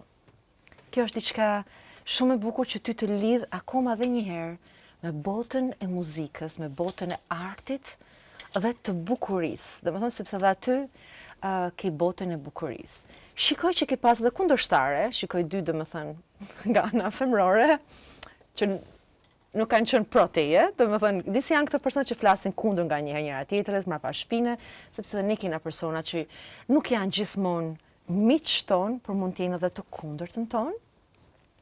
Të shikoj që një moment, zemra jote të është mbyllur. Të është mbyllur dhe nuk i dasht më të japësh asaj muzike, e ke bërë nga njëherë bile fshetas, shikoj në ujë afër lumit, dhe ke luajtur atë vegël muzikore fshetas, nuk e ke luajtur më përpara faraonëve dhe njerëzve të tjerë. Diçka ka hyrë në ty, një tip frike, një tip ankthi, që ti ndoshta nuk je zoja, nuk je e mjaftueshme për faraonët, për atë që ti ke në zemrën tënde. Dhe të ndjek akoma ajo temë. Do të thënë, shikoj që akoma zemra jote dhe shpirti jot mban atë informacion që ti duhet ta transformosh, të mos kesh frikë, mos kesh ankth, se ti je perfekte ashtu siç je.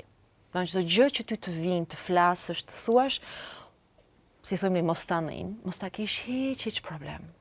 Sepse je zoja. Domethënë, ti mban për shumë jetëve, mbi 7 jetë, kur ti ke qenë shumë artiste, domethënë, dhe kjo botë do të fusin akoma dhe një herë sërish në botën e artistave. Kaq më lejo deri tani të shikoj.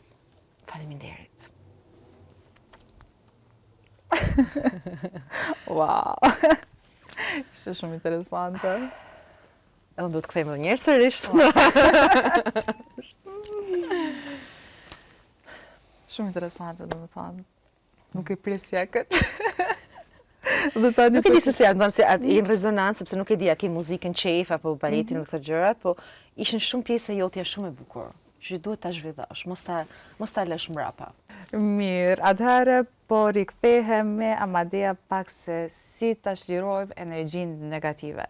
Si njerëzit mund ta shlirojnë gjithë atë energjinë që i ngarkojnë dhe duke sikur i bllokon për të vazhduar të ardhmen e tyre. Energjia negative nuk është vetëm e jona, nga njerë marrim edhe të tjerëve. Bile thonë që sidomos nga ana psiqike dhe psikologjike është që ne marrim energjitë dhe emocionet që në bark të nënës prindërve. Të për shembull, unë mbaj mend kur jam futur thellë në një meditim, me vetë hipnozë, ti futesh vetë thellë, jam futur deri në bark të nënës dhe kam parë vetveten të ulur në një lulishte nana dhe nana ishte shtatzan me mua. Dhe shikova vetveten bark nanës që nana po çante. Ishte grindur me babin, dhe unë atë emocion të trishtimit ja kam marrë mamit. Dhe që kur kam lindur, unë nuk kam buzëqeshur shumë, kam bajt trishtimin e mamit. Dhe kam qarë, po thuj se deri në moshën 18 vjeçare, gati çdo natë. Unë të pavetdijshme nuk e kuptosha pse qasha, pse kisha trishtim kaq të fortë në zemrën teme. Dhe kur më tregun që unë ka marrë apo stafat këtë trishtim ta çliroj në anën teme. Domethënë se cili emocion që ne mbajmë janë emocione ndoshta jo të bukura negative që i marrim nga të tjerët energjitë. Ka energji dhe krejt kundërta që komshia flet keq për tjetrin. Kolegja punës nuk ta dojnë të mirën, janë smirëzes, them nga një herë. Edhe aty duhet të ruhemi dhe çdo mëngjes të bëjmë mbrojtje. Shumë vetë thonë, si ta bëjmë mbrojtjen? Lutje më, them, atë që beson. Beson Allahun, beson Zotin, thuj, të lutem o Zot, të lutem prindrit e mi, them unë shpirtëror, engjulli i mbrojtjes, ka çdo person engjulli i mbrojtjes, në çfarë lloj feje. Nuk ka rëndësi besimi çfarë ne kemi. Engjulli i mbrojtjes gjithmonë që kur jena në bark të nënës e shikoj gratë shtatzan, që isha sot te një televizion, dhe i thash, "Ua, ti qen ke shtatzan." Ku e shikon? Thash ke engjulli i mbrojtjes dysh. Një është i joti, një është i bebes.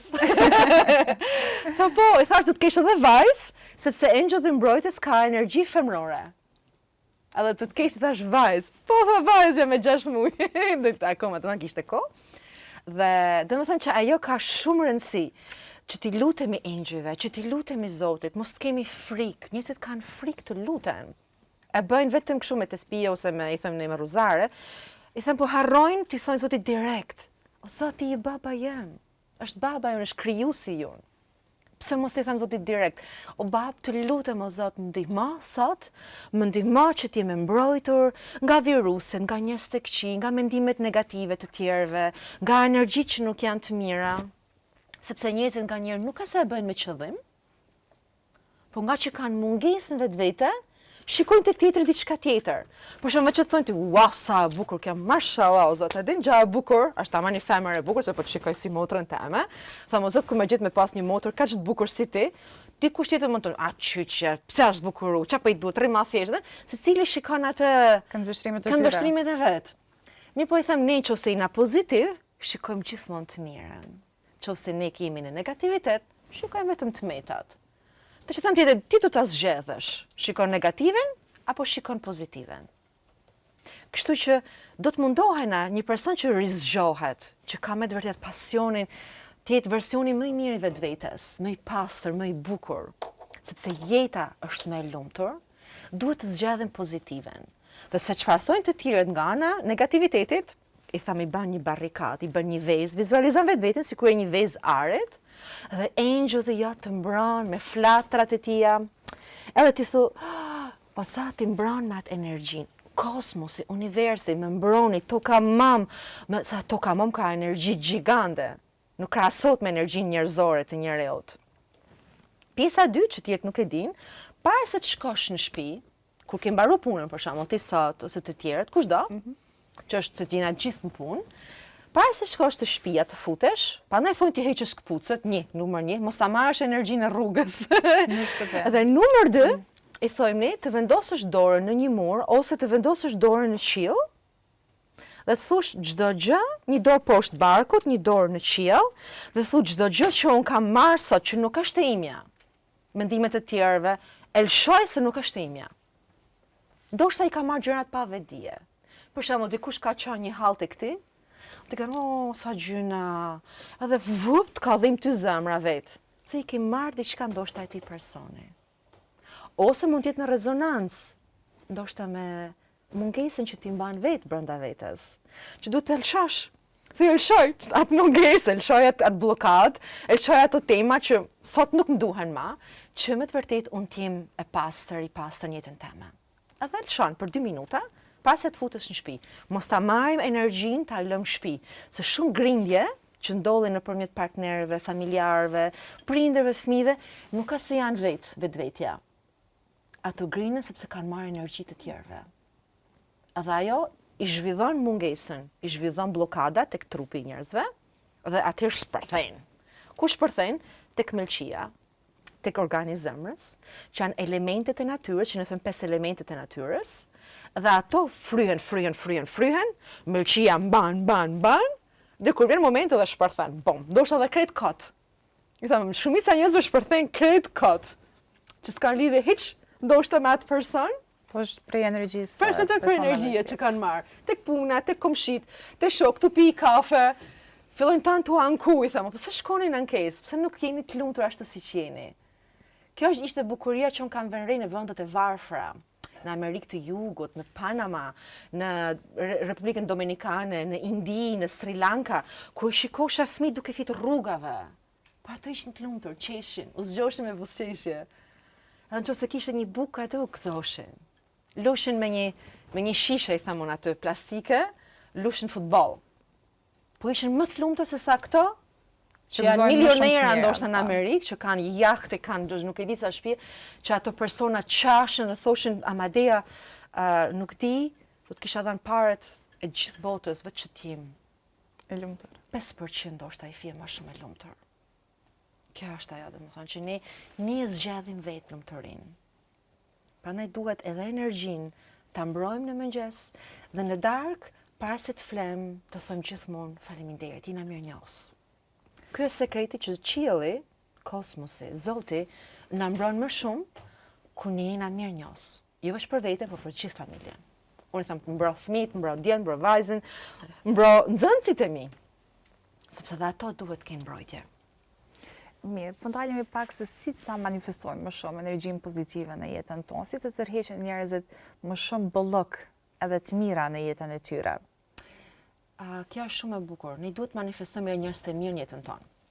E para shmangu nga personat që nuk bëjnë mirë. Kjo është numër 1 që i them gjithë njerëzve. Jo me sarkazëm, jo me inat, jo me mri, themun, por thjesht me dashuri, me thënë, okej, kjo shoqe më bën mirë, kjo nuk më bën mirë jetën time. Mundohu t'i shmangësh njerëzve që nuk janë mirë, që të marrin energji, që nuk të bëjnë mirë jetën tënde. Mundohu të merresh me njerëz që janë pozitiv. Në momentin që ti merresh me njerëz pozitiv, do të takosh edhe njerëz të tjerë që janë edhe më pozitiv. Së dyti, ka mantra, ka afirmacione që ti lidhesh, ka numra, kode të ndryshëm. Dhe nëse ti lidhesh me ato numra ose me mantra, për shembull me afirmacione pozitive, mantra është thjesht një afirmacion pozitiv, fjalë pozitive, që ti mund ta bësh vetë mantrën. I them nuk ke nevojë të marrësh mantrat as të Indis, as të Kinës, as Japonisë, as kërkujt. Ti ke mundësi vetë. Unë kuptoj të përdori mantrat të gjithë botës, sepse ka mantra, domethënë ka afirmacione. Dhe i thua vetes çdo mëngjes kur zgjohesh. Ka dhe orare të ndryshme. Kush don dashurinë, do të lidhen me orën 7. 7 mëngjes dhe 7 të darkës. Kush do dashurinë e vërtet. Kush don bollekun, financat, suksesin në jetë, është teta. Dhe është teta e shtrirë. I thamë, jo teta kështu, por është horizontal kështu. Dhe i thamë tetën e shtrirë ta bësh me duar dhe të lidhesh me tetën, me numrin 8. Edhe ta thush në orën 8, 8 herë. Nëse bën në 7, ta thush 7 herë mantrën. Dhe afirmacioni është krejt kollaj. Ti i thu vetë, por nëse don financa të mira, thuaj financat e mia zhvillohen. Kontoja ime rritet. Unë do të gjej një punë shumë të mirë. Nëse kush ka nevojë për punë, se ndoshta s'ka punë dikush. Domethënë financat nuk janë thjesht se si ne mendojmë. Financa është një temë shumë më e thellë, po ta shikojmë tamam, se ajo ka lidhje edhe me borxhet e jetës. Domethënë nëse ne kena shumë borxhe, për sa i përket edhe paraarzëve tonë, jo vetëm tonat, duhet të kërkojmë falje. Dhe kjo falje na ndihmon që borxhet të transformohen. Për shembull, të falja ato persona që ndoshta nuk më kanë bërë mirë. Edhe më kanë bllokuar temën e financave. Por do të kërkoj falje nga ana paraarzëve të mi, qëse paraarzët e mi mund të kenë bërë borxhe, që ne nuk i dim. Dhe ne si mbasars, ka njerë nuk na ecin financat. Dhe pëse s'te ecin financat? Se nga njerë ke temat, o të babs, o të nancë, janë ato temat që janë më të lidhura, më thellë, që i thash edhe që futesh në kasha dhe i shikon, dhe i thënë, wow, këtu ke këtë temë, këtë jetë, që ti akoma nuk e ke pastru, nuk e ke rregullu, nuk e ke balansu borxhin, dhe pastaj je i lirë, dhe vazhdon, dhe financat ecin, rrjedhin. Do rregullohen. Mirë, po ndalemi pak edhe tek ankthi, stresi dhe depresioni. Ka ndonjë teknikë e cila do u ndihmoj njerëzve që t'i largojnë këto, meqense sot jetojmë në një kohë shumë dinamike, edhe njerëzit duket sikur po ballafaqohen shumë me probleme të shëndetit mendor. Dhe ndoshta do ndalemi pak më shumë këto se është një të ndihmojmë atyre. Atëherë, depresioni. depresioni vjen nga shumë gjëra të ndryshme. Ushqimi duhet të ndryshohet për personat. Së dyti, depresioni është një mungesë në mënyrë të pavetdijshme. Një mungesë që ne ndoshta se kuptojmë, por ajo mungesë është mungesë e dashurisë të vetvetes. Nëse ne e duam vetveten, ne nuk kena depresion. Nëse ne jena të kënaqur me jetën, ne nuk kena depresion. Është një pakënaqësi e brendshme që ka njëherë del jashtë. Mund të jetë ndryshme. Për shembull, një person nuk është i kënaqur në punën që është, mbushet ajo kupa e thëmë, pastaj derdhe dhe thotë, s'mundem më dhe kalon depresion. Por është një pakënaqësi kur për shembull partnerja nuk na dua, nuk na respektojnë ashtu siç duhet. Kemi ndoshta tema me vjerrin, me këtë, me atë person, me kolegë të punës, dhe vjen një moment që mblidhet çdo gjë. Prandaj duhet gjithmonë komunikimi. Domethënë që ta komunikojmë, mos ta mbajmë. Në momentin që ne mbajmë, atëherë është elementi i zjarrit, zemra, organi i zemrës, që e mban dhe njerëzit kalojnë dal nga dal në depresion, sepse thonë, për çfarë jetoj? Këtu nuk është mirë, ky nuk më don, kjo nuk më don. Kalojnë vetëm negativitet pastaj. Çdo gjë është e zezë për ato persona që kalojnë në depresion. Nuk kanë më shije për jetën, nuk do nganjëherë çonas nga shtrati. Unë kam kaluar vetë 2 herë depresionin. Në momentin që unë jam ndarë me partnerin, dhe më është dashur edhe një herë të i thamon rebuild, të zhvilloj edhe një herë atë vetë besimin tim, vetë dashurinë time, edhe një herë të kthehem në ta vlerësoj vetveten time që nuk është një person tjetër i jashtëm që më plotson. Këtë kam kuptu me kalimin e viteve. Domethënë që ne nuk na plotson një partner, një fëmijë, një prind, një shok, një shoqe. Ato janë pjesë e udhëtimit ton, rrugës ton njerëzore. Por jena një vetë që do të jesh e kënaqur me vetveten. Me ashtu siç duket, i them, ashtu siç je. Me atë paraqitje, me atë mënyrë se si flet, dhe aq më origjinal që ne jena, aq më mirë e shikon vetveten, wow, ik depresione, sepse je vetvetja. Kur je vetvetja, nuk ke nevojë më para si gjatë tjetër. Je gëzuar, e lumtur me çdo gjë. Një mënyrë tjetër që është shumë e bukur është të vizualizosh, të imagjinosh momentet më të bukura të jetës tënde. Ta plotësosh ato traumat, ato kujtimet jo të bukura. Sepse e pavetdijshmja jon ka diçka shumë të veçantë. Pavetdijshmja jon regjistron çdo gjë. Ndaçi e paçi me seriozitet, ndaçi nuk e ke me seriozitet. Për shembull, u të raft pika i thëmë ne nga një herë në shqip. O të martë e mia, shumë gjëra, domethënë që i kena nga gjuha jonë shqipe, që nuk janë gjithmonë pozitive. Sepse jo vetdijshmja jonë nuk e din ai tu tau, apo e ke seriozisht. Qose ti i thu vetvetes, sa keq ka kam vesh, sa s'po më pëlqen hiç vetja. E pa ndërgjegjshme jonë e marr, s'po më pëlqen hiç vetja. 1 herë, 2 herë, 3 herë, 4 herë ajo mbushet. Dhe kur ti me tamam që je vesh bukur, je e gëzuar, ajo prapë vazhdon e pavetdijshme të punojnë dhe thot, s'po më pëlqen hiç vetja. Domethënë, çdo gjë është e pavetdijshme. Prandaj duhet këtë pavetdijshmen me e transformu dhe me e kthy në të vetdijshme duke zëvendësu atë mungesë me diçka tjetër. Si mundena? Është replace, zëvendësim. Zëvendësojmë vetëm me mendime pozitive. Unë jam e lumtur ashtu siç jam. Jam mirënjohëse që kam një frigorifer plot me ushqim. Jam mirënjohëse që kam një shtëpi, që kam, i them unë, një tavan mi kokë, i them. Jam mirënjohëse që kam fëmijë. Jam mirënjohëse që di me formaj, që më ka fal Zoti dur, kam, sy, çdo gjë. Ne nuk jena mirënjohëse për gjërat e vogla. Në momentin që ne jena mirënjohës, çdo gjë fillon e ndryshon në pavetdijshmet tonë. Jam e bukur, jam e mirë, ashtu siç jam. Si më ke fal ti o Zot. Nuk ekziston ajo bukuria ose mirësia ideale si mendojnë njerëzit. Një hund ka diçka, ka një cilësi, një vesh ka një cilësi, një buzë ka një cilësi. Çdo gjë duhet jena origjinal ashtu siç jena, sepse Zoti na ka fal në atë bukuri. Dhe nuk ekziston për Zotin që ky person që është kështu, është ndryshe prej ti personi që është kështu. Për Zotin jena fëmijët e tij, jena çdo gjë, jena krijesat e tija. Zoti nuk thot kjo lule e zambakut është më e bukur se trëndafili. Ose trëndafili është më e bukur se zambaku. Çdo lule është lule.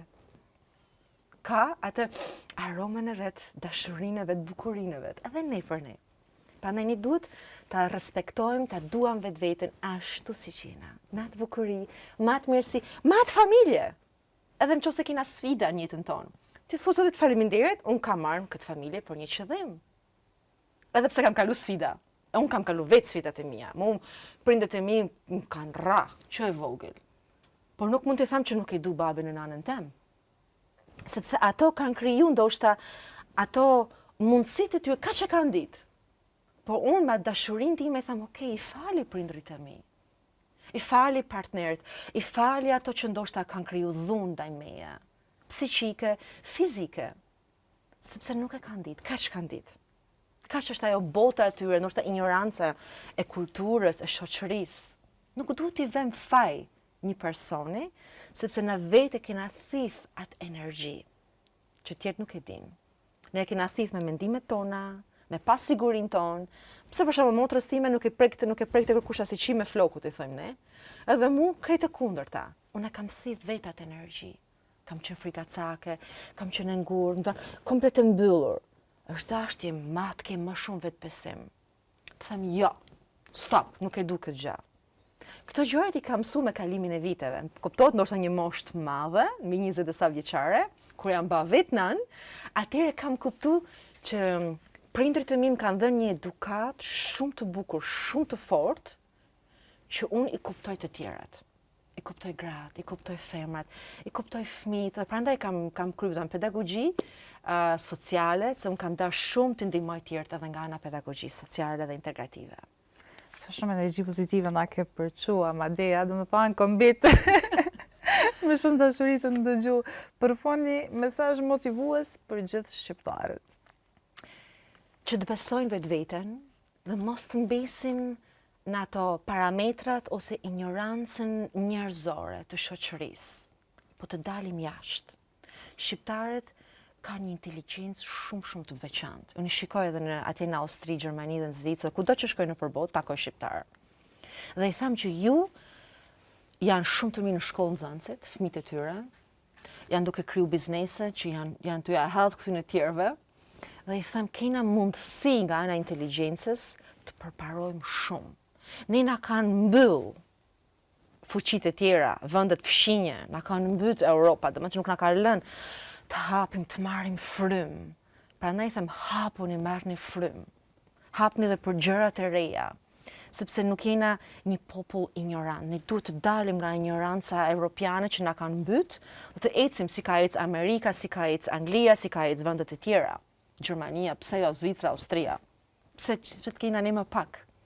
Kur jena një popull kaq i bukur, kaq inteligjent, duhet të fokusohemi por tek e mira, jo tek smira, por tek e mira zemrës. Dhe nëse ne kena fokusin që të bëjmë vetëm mirë, mos shikojmë keq, të ndihmojmë njëri tjetrin, ne kena për të zhvilluar shumë.